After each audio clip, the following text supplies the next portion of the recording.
I've been with my fiancé for 3 years, 8 months engaged. We've had our ups and downs, but for the most part things have been pretty great, until she moved in 6 months ago.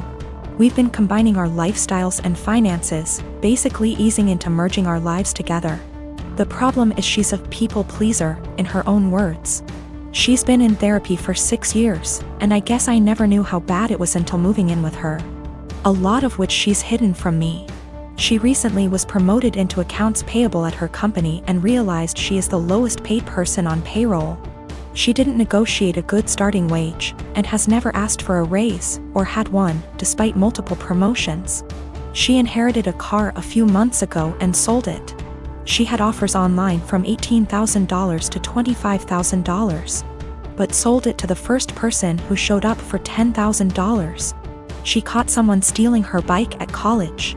The woman stealing the bike managed to convince my fiancé that it was actually her bike and my fiancé just let her take it. Despite the fact that she caught the woman cutting her bike lock. Last spring was my 30th birthday and she ordered a giant chocolate cake for the party. The cake normally comes with nuts, but given my allergy for nuts she ordered it without them. Well, when she went to pick it up and it had nuts on it, she just paid for it and brought it home. I couldn't even be in the same room as the cake. Which brings us to tomorrow. My father recently passed away and I need to fly to the other end of the country to get things sorted out with family, attend the funeral, etc. Meanwhile, we recently had a pipe burst in our home, and the contractors will be out tomorrow to fix it. My flight's at 6 a.m. and my fiancé will have to handle it, including all the negotiations because we don't know the extent of the damages. I've been giving it a lot of thought and I just don't trust my fiancé to handle it. And if I can't trust or rely on her to do something like this, how can we really be life partners? I mean, I trust that she is always looking out for me, and has my best interest at heart, but I can't trust her to get things done. We've talked about it a few times before, but it's been unproductive. She's convinced she's just being nice and doesn't like confrontation, then brings up examples of extremely confrontational people. I think she puts her aversion to conflict above her / our long-term goals, and she needs to find a happy medium. She doesn't understand how negatively this is impacting her life. But at the same time, we've had some amazing years together and she really is a great person. We're compatible in almost every other way. I am a 19-year-old man. On Thursday, a person I had a major crush on in high school, but who rejected me, messaged me out of the blue. She had never contacted me without my contacting her first. And at one point I realized she had had me blocked on social media, and so I found it odd that she was suddenly being friendly. After sending a couple of greetings / questions about how I've been, she said that she was going to have some people over and wanted to know if I would get the beer. The drinking age where we are is 19, and she and the people who were going to chill were all 18. The liquor stores in my area all card. I thought it was silly that my being a month older meant I could buy liquor and they couldn't, and so I said I would love to go. She said, "Thanks, I'll pick you up at 7. 7 o'clock rolled around, and she texted me to say she was in front of my house. I went out dressed and ready to chill with some people, and she drove me to the liquor store. When we got there, I asked what beer she wanted me to get, and she told me to get Budweiser. I hid my disappointment as well as I could, but it was her party, so I went in and bought 2 cases of 24.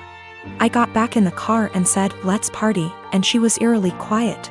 I noticed that she wasn't driving towards her neighborhood, but rather back towards mine. I thought she had moved or something, but didn't want to press the issue. When she turned down my street, I finally figured it out. She was being purposefully vague about the invitation because she wanted me to get the beer. But she wanted a way out when she told me I wasn't actually invited in the first place. She stopped in front of my house, leaned over, kissed me on the cheek, and said, "Thanks," in her best voice. I deadpanned her and asked when she was going to tell me I wasn't invited. She feigned surprise and said that she never intended to invite me in the first place.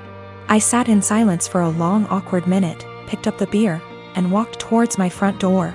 She got out of her car and frantically tried to re-invite me to the party. But I told her that what she did was the most humiliating thing that ever happened to me. I opened my front door, slammed it a bit too hard, and came back to my room. So I recently got together with a guy from my hobby. He asked me out first and I had some doubts that we'd work together as a couple because of the age difference. He's 35 and I'm 22. So, in my apartment, since it's an old house that was originally a single-family house, there isn't much soundproofing. And the floors creak when people move. I've gotten used to the sound of the guy upstairs getting up at 4 a.m. since he starts work at 5. And the sound of the girls in the apartments to either side of mine watching telenovelas till midnight. Taking work calls all day and having friends over on weekend nights. I know when I play music or have friends over, some of the sound leaks through the walls. So I'd never get upset about hearing my neighbors because it goes both ways. So, when my boyfriend started coming over more often, he had complaints about the neighbors, which put me in an awkward place. He wanted to go speak to them or have me text them and I said no. For example, one of the early times he stayed over we went to bed around 10. He wanted me to ask my neighbor to turn down her TV. I said she didn't have it that loud and she turns it off at midnight anyway. At 4 a.m., he got very irritated with my upstairs neighbor getting up and cooking breakfast. I said that he would be done by 5 because that's when his shift starts. At 7 a.m., he was still trying to sleep in and the neighbor on the other side had some work calls that he said he couldn't sleep through.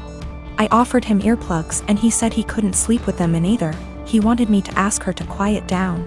He had similar comments every time he heard someone else in the building just living their life, especially if it was when he was in bed. I got frustrated with my boyfriend and told him, you can't expect to date a hot young 22-year-old and not want to deal with a 22-year-old's living situation.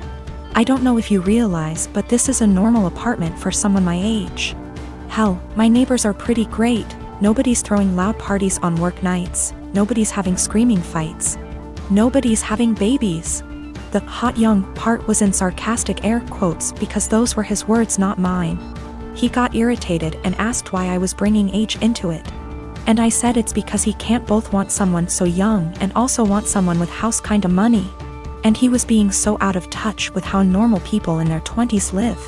He got really irritated with me bringing age into it. And even more annoyed when I'd respond to his neighbor complaints in the future with, okay, boomer.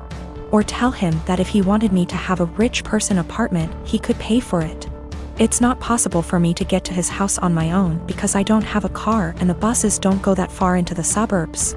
So that would mean him driving 30 minutes from his house in the suburbs to pick me up, then an extra 30 to drive me to his house. Then an hour round trip early in the morning to get me home in time for work. It's a lot easier for him to visit me in the city. I am using boomer as a joke or a figure of speech to say acting out of touch and entitled to tell other people what to do. It is a common figure of speech to say, okay, boomer, to someone who is acting entitled regardless of their actual age. It's more of a mindset thing. I googled his property records for his house and he owns it with a woman who shares his last name. Holy shit. I don't know if she's his wife or ex-wife or what, but I'm out of here. I'm honestly freaking out right now, but I just gotta say, great big thank you to everyone who noticed red flags and made me question that. I've blocked his number. He can have fun figuring out where I went. Me and my girlfriend have never fought. We get along fine. We have been living together for 9 years now, and have been dating for 12 years. We have a healthy sex life. We both have decent jobs that bring in decent money. In the past we talked about marriage a lot and would often joke about what our wedding would be like. Yes. I know how stupidly lame this sounds, however we always agreed we needed to settle down first. We bought a house about a year and a half ago, and were finally able to settle down. Our work schedules normalized, we were able to remove a huge waste of time from commuting. And we were finally able to take various activities after work, e.g., dancing classes, cooking classes, etc. We were able to finally settle down. Finally we decided to take a week off and unplug on the week of 12-year anniversary. She wanted to go camping and hiking, and do the things we used to do when we were first dating. Unbeknownst to her, I secretly decided to pick the exact same area where we met to do our hiking/camping trip. 2 weeks ago, as we are leaving, she realizes where we are going and becomes ecstatic, and gushes about how romantic I am. More or less everything seems perfect. We do our hike, and we unpack, set up, and by sundown everything feels perfect. So I decided to pop the question. This is where everything kind of falls apart. I ask her, and she just says no. We literally went from I love yous to the single most awkward silence I have ever had in my life in the time span of about a minute. We sat there kind of not saying anything before she says she is tired and goes to bed. She basically proceeds to cry herself to sleep while I sat there doing nothing. I basically didn't sleep, and the next morning, she says she wants to go home. So we pack up and have a really awkward 3-hour hike back to our car. There were a few times where things kind of felt normal and we were joking around like we used to be for a bit. On the way back home, we are talking and chatting normally, but it just feels awkward. At one point we stopped for coffee and asked if she wanted to talk about what happened, and all I got was a curt no. This is followed by another extremely long silence for the rest of the drive home. We finally get home and I unpack everything while she goes off to bed. She is going to bed. Cue more crying. I tried really hard to talk to her, but she pretty much told me that she just needs time to be alone and think. The next day she tells me she is going to take some time and see her family, which is literally on the other side of the country. It has been about 2 weeks since I dropped her off at the airport. She sent me a few messages to tell me she is fine, and that she needs some more time to think. Her best friend has been asking me every other day about what is going on with her, since she hasn't really been responding at all. I know she is okay, though, due to her posting some pictures of her and her family on Instagram. But it just feels really weird. I am an absolute giant mess. I just don't quite understand what is going on.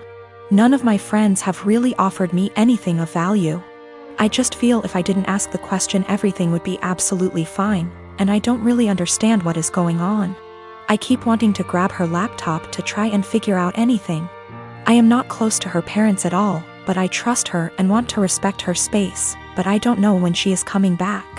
I even sent her a message this morning, and I know she saw the message and received it, but hasn't replied. Also, her work has called me this morning asking about where she is. Apparently she had taken an extra week off last week, but she was supposed to be in yesterday.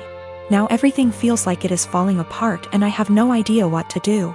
The reason why it took so long for us to get married is we both agreed we wouldn't move to the next step until we finished the following. We both finished school. For her, that wasn't until 2 years ago. We both had stable jobs. We had a place where we could agree would be good enough to take stuff to the next step. We both had decent working hours. For a long time she was doing her residency and we more or less worked opposite shifts. We did talk about marriage and kids, and both agreed it would be part of the next step after we got settled.